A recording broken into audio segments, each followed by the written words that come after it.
پیښور ښار د مختلفو روایتي خوراکونو دپاره مشهور دی.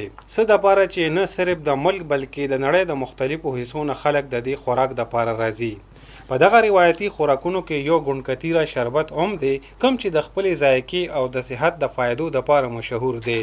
په دې کې ګونکتیره، اسپغول، کاجو، بادام، ګوند او نور ګڼ شمېر څیزونه شامل کولی شي. د دکاندارانو وینا ده چې شربت د معدې، مثانې، تیزابیت، یرکان او نورو ډیرو بیمارو دپاره ډیر مفید دی. دا ډیر قدیمي شربت دی او ډیر پخوانه خرڅېږي او ډیر لرې لرې خلک دلته راځي دا شربت څکي چې ګرمي کله چالو شي نو د خلکو دپاره هر ځای کې وي نو دا شربت ته لپاره راځي چې موږ خپل دا ګرمي ختمه کړو. دا شربت ډېرې فایدې لري. د ګونکتیرې شربت وایي دې کې کم از کم 14-15 شیزونه موږ اچوو، مختلف څه ګرم شیزونه څه یخ شیزونه.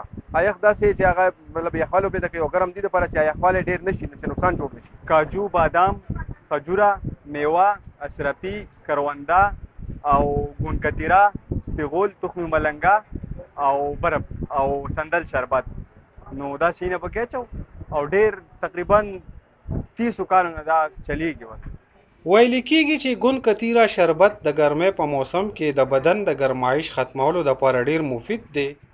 دا مې شروع کړی دی، د ګرمایش مې ختم شو او مولا خپله صحت مخصوص شولو چې دا کې الله رب العزت شفا چولی رو 15-16 قسمه شیونه پکې مکس کېږي او ډېر ښکلی شربت دی.